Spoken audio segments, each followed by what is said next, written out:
Your initial keyword list is merely a start. You need to take that list and do a proper keyword analysis using a free or commercial tool for several reasons. Firstly, you need to find the important keywords that you've missed. It almost always happens. What you think are the important keywords are often not, and your prospects, the people you're trying to get to your site, are using different terms.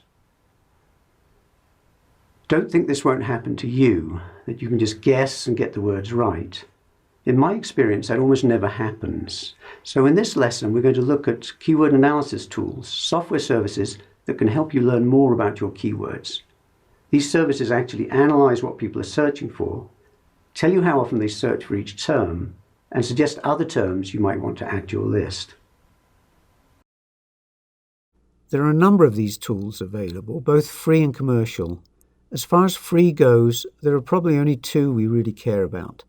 The Google and Bing tools provided as part of their pay-per-click advertising services. You'll need to set up PPC accounts to use these, but you don't need to spend any money to get to the tools.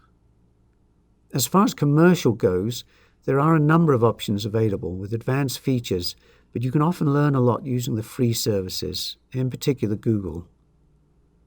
By the way, if you notice bad links in any lesson, please do let me know so I can fix them in these videos. You may also run into simple free services such as ubersuggest.org that use the search engine suggestions for keyword analysis. When you search at Google or Bing, the search engine looks at what you're typing and provides suggestions based on what other people are searching for. I don't believe these things are very helpful for a true keyword analysis, though they may be useful during the initial brainstorming phase. So let's start by taking a look at the Google tool, which is the most popular and probably the most useful of the free services. You'll need to sign up for an AdWords account if you don't already have one, but I'm not going to go into any detail about that. You don't need to actually set an ad campaign running or spend any money. Just go through the process far enough to where you can get to the management console. Once you're signed up, you'll open the Tools menu and select the Keyword Planner. Or if you're already signed into your Google account, you can use this URL to go there directly. We'll begin by clicking the first option, which opens up this form. You can enter a bunch of keywords in here. Now, you'll be spending some time with this tool. As I've mentioned before, keyword analysis is critical, so give yourself some time, don't rush it. So you can experiment with this system to find out what works for you. I'd suggest that you start with a single keyword or a small list to begin with. You can also enter a URL of a page on your site or a competitor's site even, and Google will examine the page and decide what keywords it thinks are related to that page. I personally don't find that very useful. After all, if the page hasn't been well optimized, then the suggestions aren't going to be very good. You can also select product categories, and Google will provide related terms.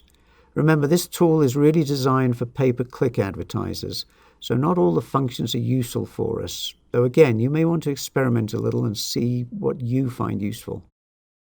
Next, set up the targeting properly. In particular, make sure the correct country and language is selected. The next three options, whether we're interested in keywords used on Google itself or Google and its search partners, negative keywords, and keyword filters, are not very useful for our purposes. Again, these are more pay-per-click features. The keywords options can be helpful, though, in particular the first and last. The first tells Google to only suggest keywords that are closely related to the keywords you have provided. You may want to experiment with this setting, but I would suggest that to begin with, you turn it on.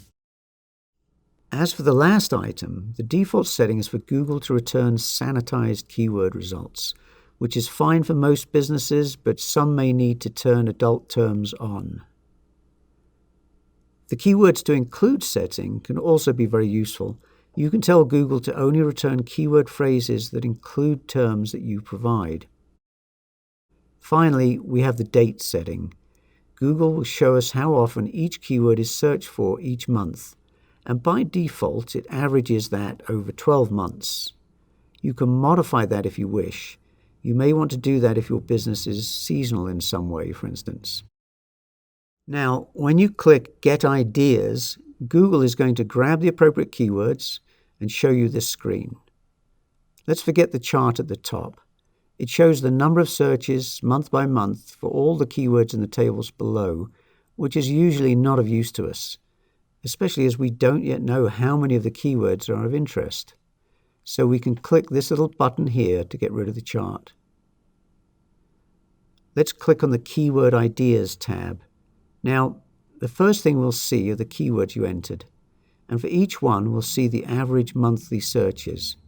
How many times Google users searched for that specific keyword each month, averaged over the last 12 months, assuming you didn't change the date setting. We'll also see some pay-per-click information, an estimate of how competitive the term is, how much you would bid, and so on. But again, we're not interested in this PPC stuff. It's really how often people search for the keyword that counts. Why? Because you want to know which of your keywords people are using most often. Those are the ones that can potentially bring you most traffic.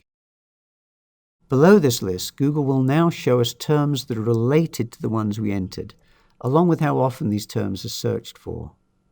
So this is where you're going to find the terms you've missed from your list. Now, back to the Add Group Ideas tab. In this area, we're getting essentially the same kind of information, keyword ideas, but they're grouped into related terms, which may help you dig through the suggestions. So, what now? Some of the suggested keywords are going to be useful, some are not. But we can take the list, drop them into a spreadsheet, and clean out the clutter. Click the Download button, download the data in Excel CSV format, and then open the list in Excel. Some other spreadsheet program, most will read Excel files. Or if you don't have a spreadsheet program on your computer, you can save the data to Google Drive and open it there. Google will open this file in its Google Docs service. As you can see, you now have the list showing the keywords and how often they're searched for each month. You can delete the pay-per-click elements if you wish. We can also delete the irrelevant terms. Then we can sort alphabetically and sort by search frequency. I know I've said this before, but I'll say it again. Spend some time digging through your keywords. Don't rush it. Learn what people are really searching for, and you'll be a step ahead of most of your competition.